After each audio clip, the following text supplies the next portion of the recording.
Hello students, welcome to the channel. In this video, we'll discuss the writing section of the May 2021 International SAT. Let's begin. Passage 1, Wish Upon a Tree. Right.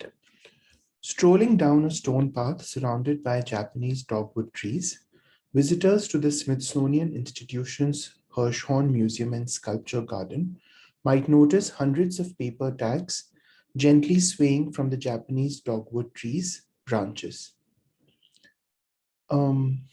These pieces of paper, a favorite installation with Hirshhorn patrons, decorate the trees every year from July 1 through Labor Day. Okay, so I need to first select the right answer here. I know that these are Japanese dogwood trees, right? So can I just say that visitors might notice hundreds of paper tags swaying gently from the tree branches, right? That's concise and it conveys the idea precisely.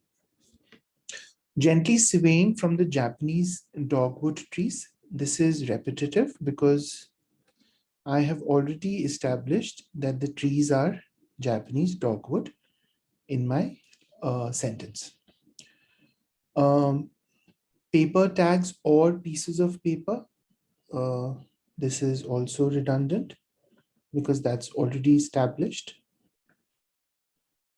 And gently blowing and swaying. Blowing and swaying is also repetitive. So C is the best answer.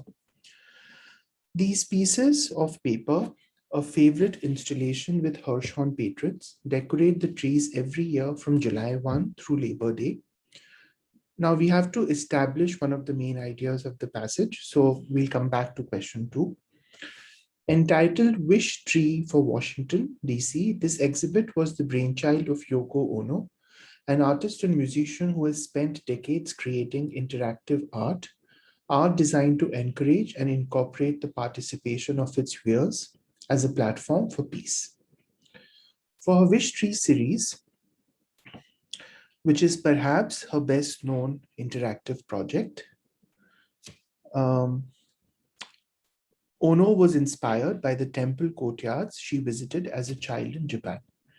Now, the way it's written, this semicolon is a problem, right? Because if I want to say which is perhaps a best known interactive project, I should have a comma before and after. So A is out. B is a good option because I can say perhaps a best known interactive project and between commas. So this is fine. It was perhaps, this is a new sentence. So it doesn't make sense. And this and is not correct here, right? So the answer is B. For her Wish Tree series, Ono was inspired by the temple courtyards she visited as a child in Japan, where people could write wishes on small paper tags and then tie them to trees. Ono once compared the stunning visual result to white flowers blossoming from afar. Often using everyday items to create her art, she created Wish Trees, an ongoing project that showcases trees and invites visitors to write and attach their own wishes to the branches. Now, often using everyday items, that's not the best connection with what she remembered from her childhood in Japan. Having left Japan, that's not the point we are talking about. To bring this experience to more people, right? That's a good transition because the experience of putting wishes on trees was something that she wanted to bring to more people. And it's not about other artistic endeavors, right? That's not the focus. So C is a good answer.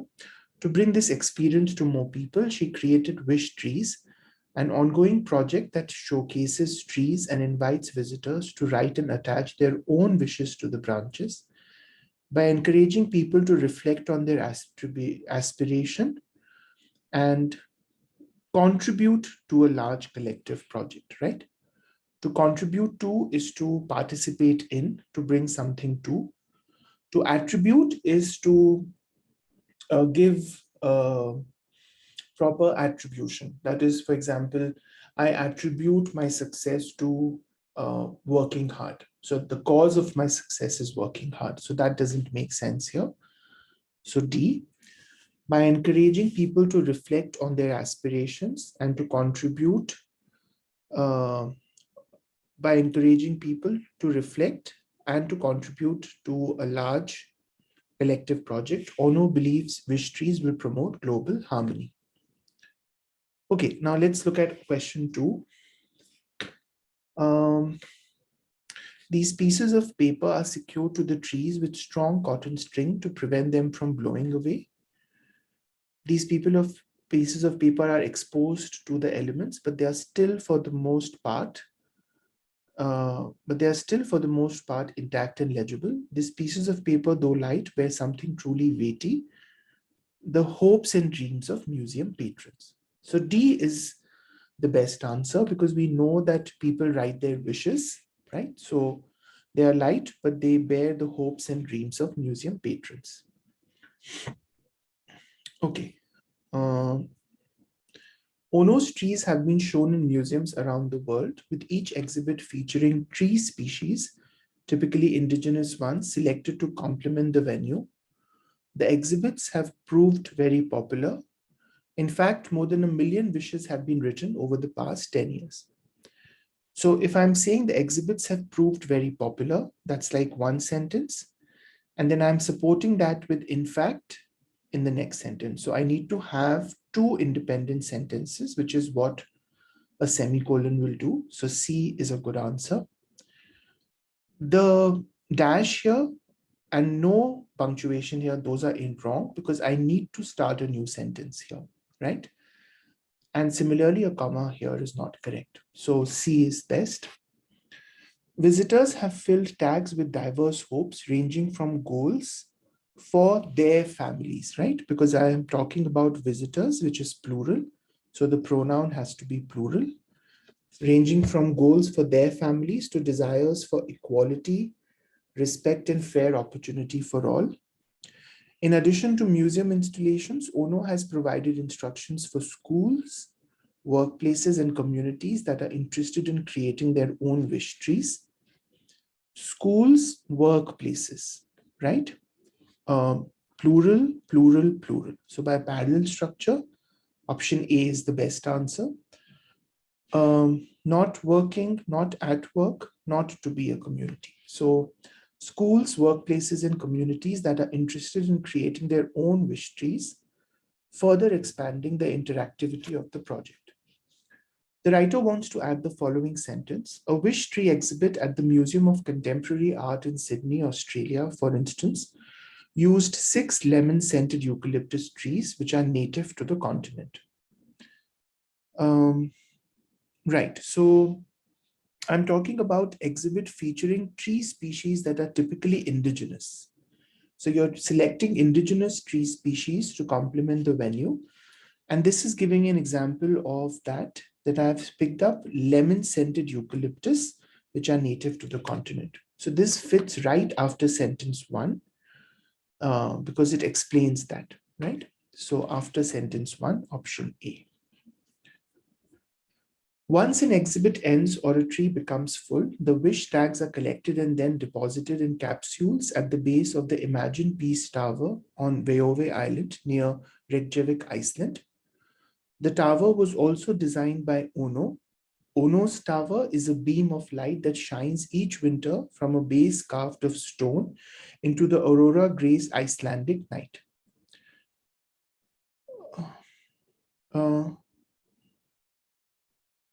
Ono, yeah, the tower which Ono also designed, right? This is the most concise answer. It's a beam of light. The tower which Ono also designed is a beam of light, right? The tower was, yeah, so this is repetitive. A is repetitive. Although is not correct because it's not a contrast, right? The fact that she designed it and it is a beam of light, they are complementary ideas. And this is also using too many words. So D is the best answer. Radiating symbolically from a well of wishes, the tower is a reminder of Ono's international reputation. A dream you dream alone is only a dream.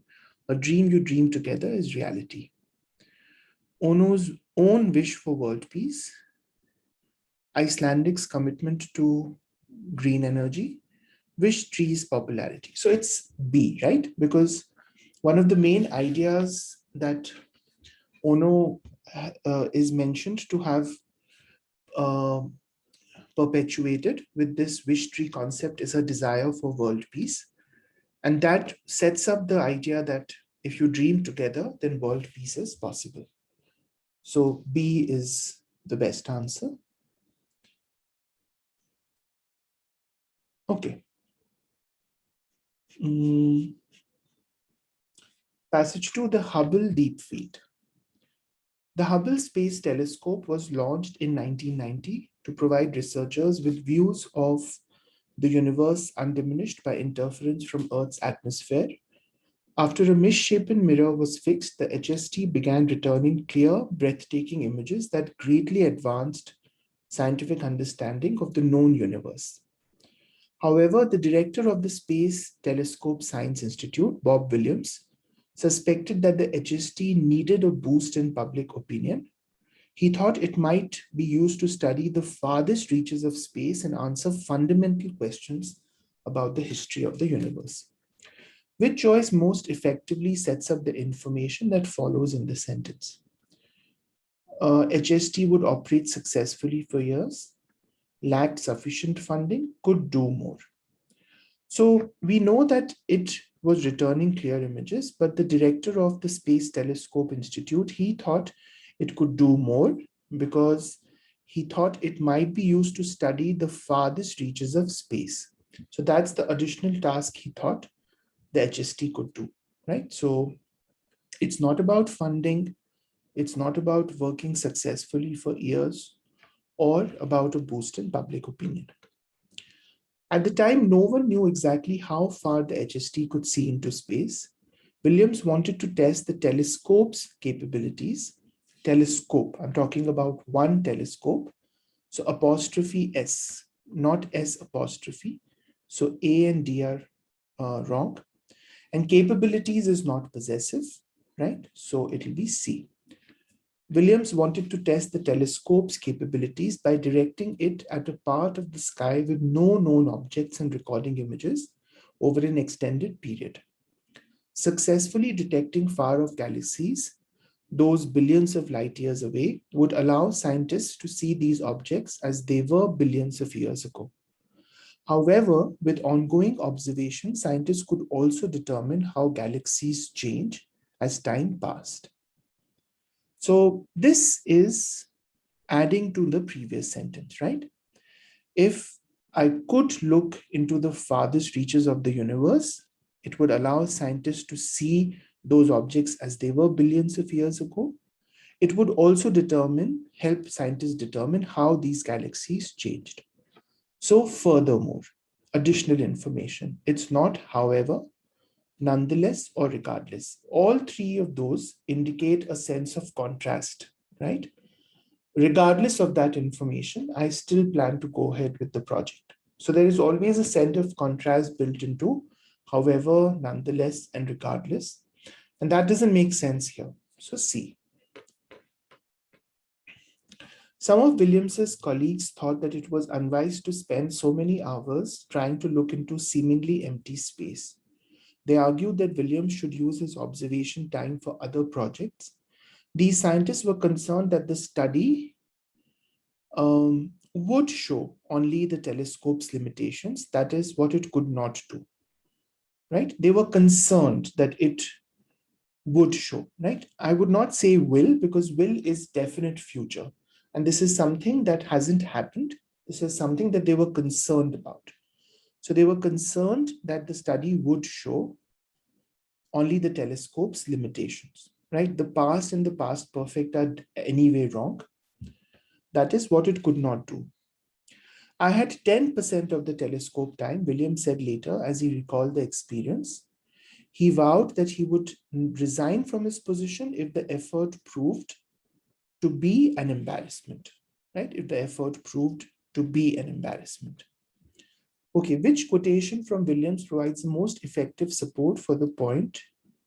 Scientific discovery requires risk. It turned out to be a neat image. You do the same thing if you're trying to understand the geology of the Earth.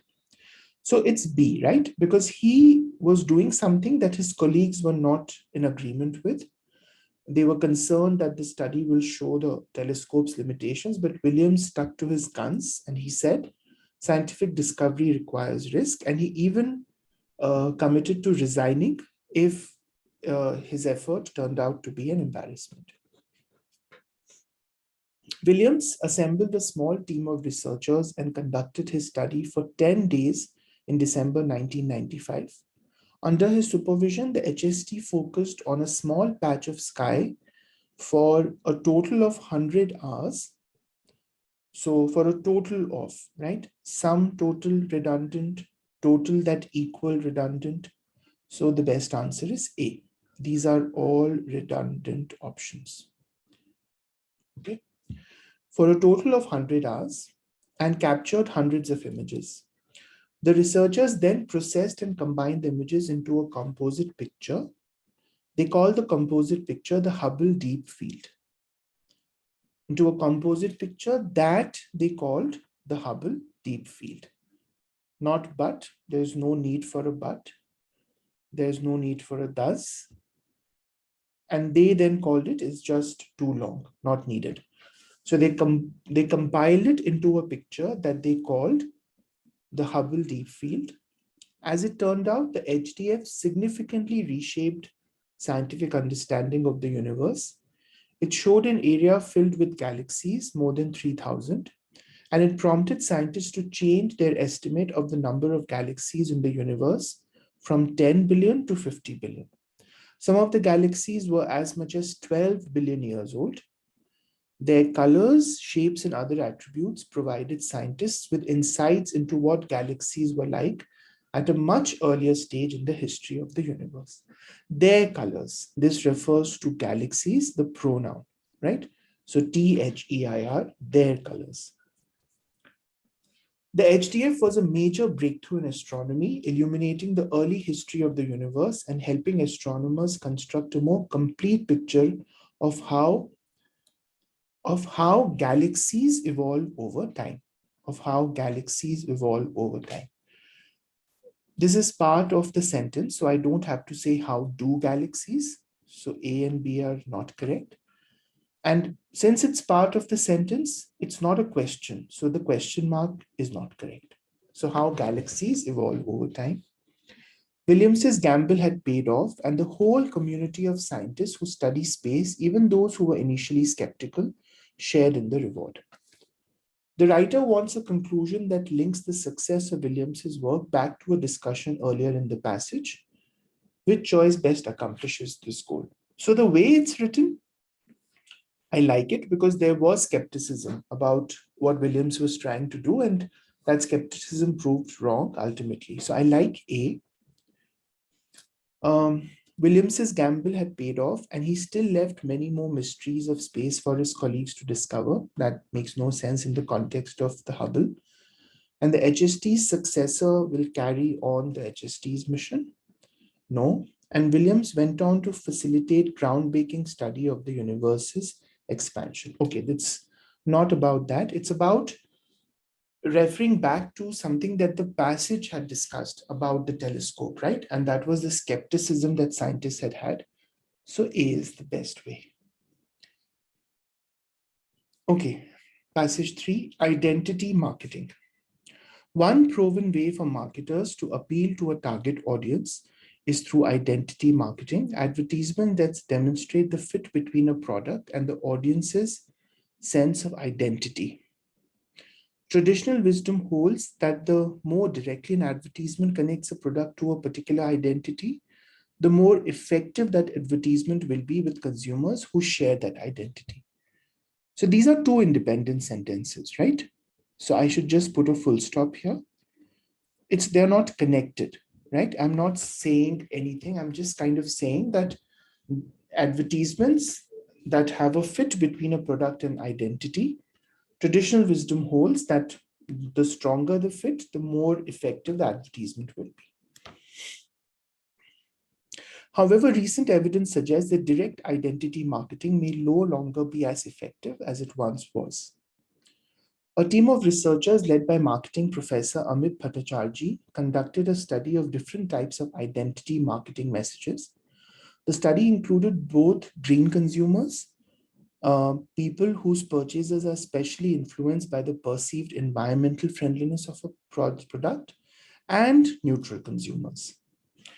So the way it's written, it's good because I'm defining green consumers as people whose purchases are influenced by the environmental friendliness. So I like A. Right. The problem with this colon is that it doesn't finish the sentence here, right? So I'm not going to use a colon if I'm not finishing the sentence after it because it creates a confusion, right? I'm saying both green consumers and something. So this is not right. This semicolon is not right. I need a comma to close this comma. And I definitely need a punctuation here, right? After consumers. So the best answer is A. The researchers divided the participants into 3 groups. The researchers also showed each of the 3 groups a different advertising message for a cleaning product, Charlie soap. Okay, so they divided the participants into 3 groups and showed each group, right? So this is direct. It maintains the active voice. This is too long and changes the voice in the middle from active to passive. This is repetitive. This is repetitive. So they divided the participants into 3 groups and showed each group a different advertising message for a cleaning product, Charlie soap. One message proclaimed that the product was necessary for those who think of themselves as green, right? Necessary for those. So I'm talking about third person in plural. So those who think of themselves as green. Charlie's the only good choice for green consumers, while another message indicated that the product was an attractive option for that group. Charlie's a good choice for green consumers. So the only good choice and a good choice. That was the difference. A control message was also used. Charlie's a good choice for consumers. So this doesn't have green in it. The researchers then asked the participants to rate on a scale of 1 to 7 their likelihood of purchasing the product, with 1 indicating that they were not at all likely and 7 that they were very likely to do so. Okay, so this would be D. The researchers then asked the participants to rate. Now I can say on a scale of 1 to 7 between commas, right? I can say on a scale of 1 to 7 between commas, but I don't have an option that does that, right? I can't have single commas the way option A and B have. And this colon definitely is not correct because the part before the colon is not a complete sentence. So I would just not put any punctuation.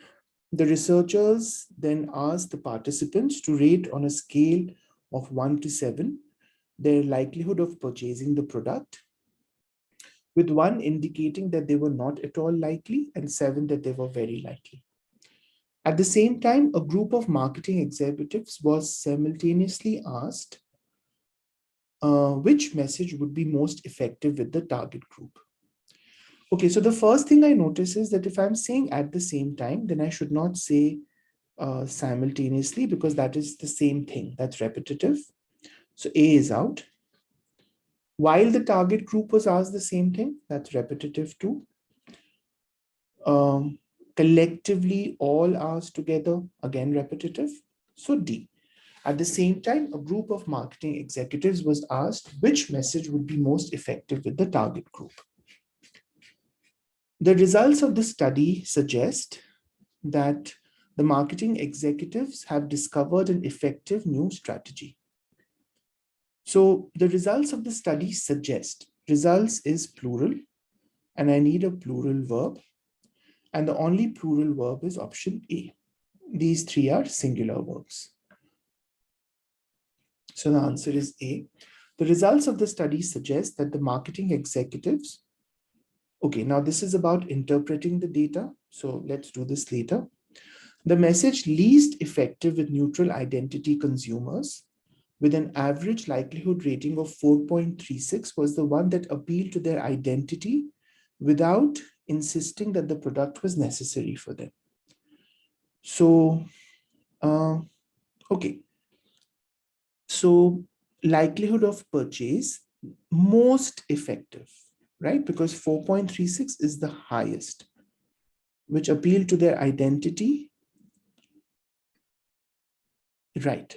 So the message most effective with green identity, right? Because 4.36 is the black one, which is green consumers. So the message most effective with green identity consumers with an average likelihood rating of 4.36 was the one that appealed to their identity without insisting that the product was necessary for them. As a result, the lowest average rating. So this is to be contrasted, right? Because I'm talking about the highest rating.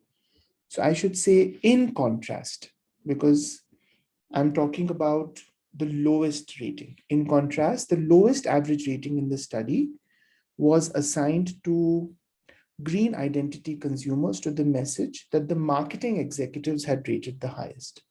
So the marketing executives had rated it the highest, but actually it was the lowest. So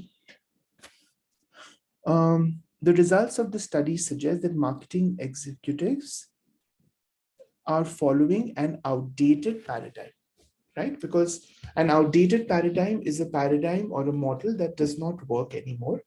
And that is proved by the results of the study, because in the study, the message that the marketing executives had rated the highest actually turned out to be the least popular. So they have not been successful, they are not efficient, and it's not about a new strategy. So they are following something that's outdated. Okay. In conclusion, while consumers do seem to favor products that claim to fit with their identity, messages that boast of a product's superior link to a group identity seem to turn off the very group to which they were designed to appeal. To continue being successful, marketers will need to take these findings into consideration and aim for more direct appeals to consumer tastes. Target specific consumer identities, experiment with more nuanced appeals, direct various types of advertisements at neutral consumers. Okay, so I think C is a good answer, because you can see here that even when there was an identity fit with the consumer, a very in-your-face message did not work with them, right? So they seem to be turned off by very direct messages, right? So a more nuanced approach, or something which is a little more subtle, is required, something which is not direct. So A is out. It's not about targeting specific identities, and it's not about neutral consumer ads, right? So nuanced or subtle approaches. Passage 4, the sky is the limit. Until the 1960s, buildings of more than 30 stories were mainly found in North America. The thick interior columns and walls necessary to fortify these buildings against forces such as powerful winds and earthquakes reduce the amount of rentable floor space. Okay, so buildings of more than 30 stories were inefficient for developers to build, used for residential and business purposes. Yeah, so I think C would be a good answer, because I'm saying that these kind of buildings did not have sufficient rentable floor space, right? So they were not the best for developers because they wouldn't get the best bang for their buck. It's not about what they were constructed with or where they were found. Okay. Moreover, taller buildings requiring additional concrete and steel to resist increased lateral forces. Taller buildings required, right? I need a verb for this. They required additional concrete and steel to resist increased lateral forces, and the high cost of these materials often deterred development, right? To address these challenges, Bangladeshi American engineer and architect Fazlur Rahman Khan developed novel forms of structural tubing. So here I'm introducing him, right? Engineer and architect. So I don't have to put a comma here. The part before his name is not a modifier. It's his introduction. It's a full sentence. Similarly, no A, no dash here, and no comma after his name. So just D, just straight up. American engineer and architect developed novel forms of structural tubing, which were later used in the Willis Tower in Chicago. So we'll come back to this because we need to set up the main idea. Metropolitan population growth in the 1950s encouraged the construction of tall structures to house people and support growing businesses. Khan realized that if a building's exterior walls could be made to bear more weight and withstand lateral forces more effectively than they traditionally had, the result would be a taller, safer, and more cost-effective building. Khan applied this idea to his 1961 design for Chicago's Brunswick building, which contains a shear wall core and an exterior frame of closely spaced columns, with support at both the center and perimeter. This tube within a tube layout could resist strong winds and reduce the need for space-consuming columns to be placed throughout the floor plan. So with support at both the center and the perimeter, right? This is a modifier. And what does it refer to? It refers to the layout. So the subject after the modifier should be the layout, which is option A. It's not strong winds, it's not resistance, and it's not this. So A is the best answer. This tube within a tube layout could resist strong winds and reduce the need for space-consuming columns. Realizing the advantages of the tube structure, Khan developed the bundled tube system. Chicago's Willis Tower, designed by Khan, was originally intended to be only 70 stories tall. Instead of being a single rectangular tower, the building is composed of 9 square tubes of varying heights, resulting in a multi-level structure with the 2 tallest tubes surrounded by progressively shorter ones. So, resulting in, right? Whatever is happening here, the building is composed of 9 square tubes of various heights, resulting in, right? I could also say which results in, but that's not an option, right? So resulting in is the best answer. The tubes are structurally sound on their own. However, those tubes get added stability from the bundle structure that connects the tubes in the lower 50 stories. Right. So I think A is the best way, the most concise way. The tubes are structurally sound on their own, but the bundle structure creates added stability by connecting the tubes in the lower 50 stories. Now, this is not correct because first I'm shifting to passive voice, and I don't want to join two sentences by putting a semicolon because that's not really joining them. Yeah, this is not describing how it creates stability. And this just is too long, so I wouldn't even get into it because I have a good concise answer. This design allows the building to retain its lateral strength and to use steel more economically. In fact, the Willis Tower contains about as much steel as do shorter structures built at that time. Opening in 1973 at 110 stories, it was the world's tallest building for more than 2 decades. Okay, so let's do 39 first. Chicago's Willis Tower, designed by Khan, took Okay, was originally intended to be only 70 stories tall, right? So that is a good option because I ultimately say that it ended up being 110 stories, right? And that was because instead of a single rectangular structure, it was made up of square tubes. The idea of it being a renowned landmark or took this much time and money or is an iconic structure, that's not really relevant here. Okay, what about this one? Develop novel forms of structural tubing, giving rise to a new era in urban architecture, right?